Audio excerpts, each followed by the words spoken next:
E se tudo o que você acredita estar certo ainda não for suficiente?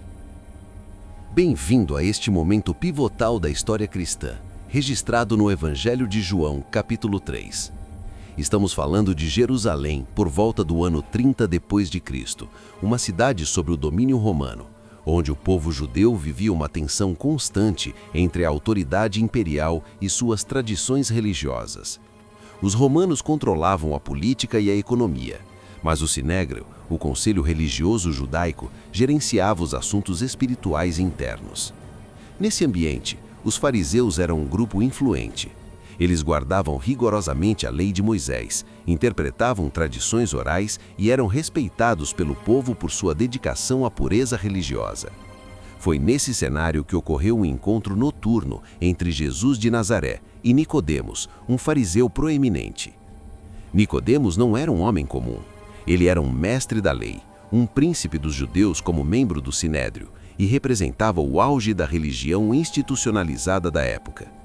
Ele tinha status social elevado, conhecimento profundo das Escrituras e uma posição de liderança.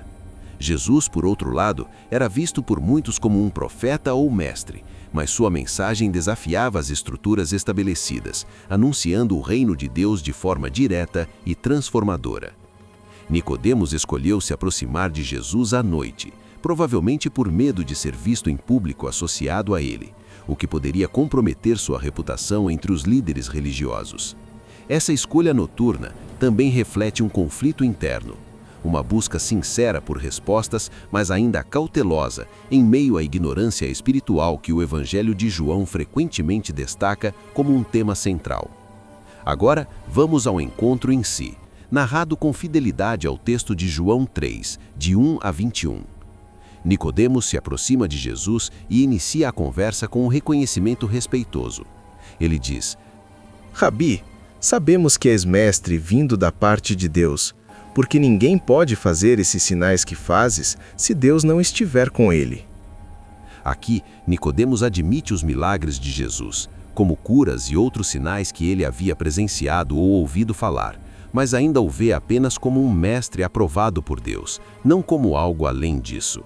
Essa declaração mostra que Nicodemos valorizava as evidências visíveis, mas ainda não compreendia a profundidade da identidade de Jesus. Jesus, em vez de aceitar o elogio, vai direto ao ponto central, confrontando a essência do problema. Ele responde: em verdade te digo, se alguém não nascer de novo, não pode ver o reino de Deus. Essa declaração ignora as formalidades e aborda a necessidade de uma transformação radical, algo que Nicodemos não esperava. É como se Jesus estivesse dizendo que o acesso ao reino de Deus não vem de status ou conhecimento acumulado, mas de uma mudança fundamental na vida de uma pessoa. Jesus desconstrói completamente Nicodemos. Ele não apenas oferece uma lição, mas quebra toda a estrutura do conhecimento que Nicodemos possuía. Como um doutor da lei, Nicodemos é confrontado com a realidade de que todo o seu saber, por si só, era insuficiente e que seria necessário nascer de novo. Confuso com a ideia, Nicodemos questiona: Como pode um homem nascer sendo velho? Pode, porventura, voltar ao ventre de sua mãe e nascer outra vez? Ele interpreta as palavras de Jesus de forma literal, pensando em um nascimento físico, o que revela sua limitação em compreender conceitos espirituais mais profundos. Essa reação destaca uma lição importante. Mesmo especialistas em religião podem falhar em captar verdades espirituais se dependerem apenas de raciocínio humano. Jesus então explica com mais detalhes: em verdade te digo, quem não nascer da água e do Espírito não pode entrar no reino de Deus. O que é nascido da carne é carne, e o que é nascido do Espírito é Espírito. Aqui a água se refere à purificação necessária, ecoando rituais judaicos como o batismo, enquanto o Espírito aponta para a ação soberana de Deus, que gera uma nova vida interior, não dependente de esforços humanos. Jesus está ensinando que a vida espiritual não é uma extensão da vida física, mas algo completamente novo, gerado por Deus. Para ilustrar melhor, Jesus usa uma comparação simples. O vento sopra onde quer. Ouves a sua voz, mas não sabes de onde vem, nem para onde vai. Assim é todo aquele que é nascido do Espírito. Isso enfatiza que o reino de Deus não é algo que o homem pode controlar ou prever. É espiritual e opera pela vontade divina, como o vento invisível, mas perceptível. A lição aqui é que a obra do Espírito é misteriosa e independente, não sujeita a fórmulas humanas. Nicodemos, ainda perplexo, admite sua confusão. Como pode ser isso? Ele, como mestre experiente, esperaria entender tais ensinamentos, mas isso o deixa sem palavras. Essa humildade involuntária abre espaço para mais revelação. Jesus o confronta diretamente. Tu és mestre em Israel e não compreendes estas coisas?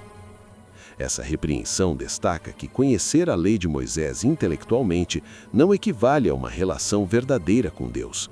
A religião sem revelação divina é insuficiente. Jesus está apontando que o conhecimento teórico, por mais avançado, não substitui a experiência espiritual.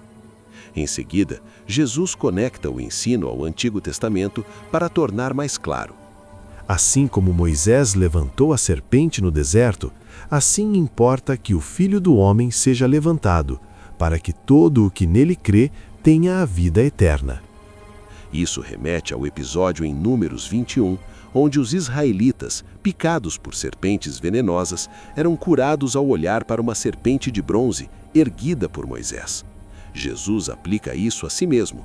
Crer nele, especialmente em sua crucificação futura, traria vida eterna, substituindo o julgamento pela salvação. A lição teológica é que a salvação vem pela fé em Jesus, elevado na cruz, como o remédio divino para o pecado humano. Então, vem o coração da mensagem. Porque Deus amou o mundo de tal maneira que deu o seu Filho unigênito, para que todo o que nele crê não pereça, mas tenha a vida eterna. Isso resume o Evangelho. Não se trata de méritos humanos ou obras religiosas, mas do amor de Deus que envia seu Filho para oferecer salvação pela fé, uma entrega total que evita a perdição eterna. Jesus continua explicando o julgamento. A luz veio ao mundo, mas os homens amaram mais as trevas do que a luz, porque as suas obras eram más. Nicodemos, que veio à noite, é exposto à luz de Jesus, destacando que a rejeição da verdade vem de uma preferência pelo erro. Aqui, a lição é que a luz de Jesus revela o coração humano, convidando a escolha entre trevas e salvação. Esse encontro nos ensina que o novo nascimento não é uma reforma moral externa, nem uma adesão a tradições religiosas ou uma herança espiritual passada de geração em geração. Em vez disso, é uma ação soberana do Espírito Santo, que realiza uma transformação interior profunda, baseada na graça de Deus e não em méritos humanos. Nicodemos, com todo o seu conhecimento, representa aqueles que confiam na religião institucional, mas Jesus mostra que o reino de Deus requer um renascimento espiritual, simbolizado pela água e pelo Espírito, e culminando na fé no Filho levantado na cruz. Esse amor de Deus pelo mundo, manifestado na doação de Jesus, nos convida a crer para receber vida eterna, deixando as trevas do pecado para caminhar na luz. A história de Nicodemos não termina ali. Mais tarde, em João 7, ele defende Jesus no Sinédrio e, em João 19, ajuda a sepultar seu corpo, mostrando uma jornada gradual da escuridão para a luz. A religião ensina regras. Jesus oferece vida. Lembre-se, busque esse novo nascimento em sua própria vida e veja como Deus pode transformar o que parece impossível. Que Deus te abençoe. Se você gostou desse vídeo, curta, comente abaixo o que achou dessa conversa noturna e compartilhe com alguém que precisa ouvir isso. Não esqueça de se inscrever no canal para mais conteúdos históricos e bíblicos como esse.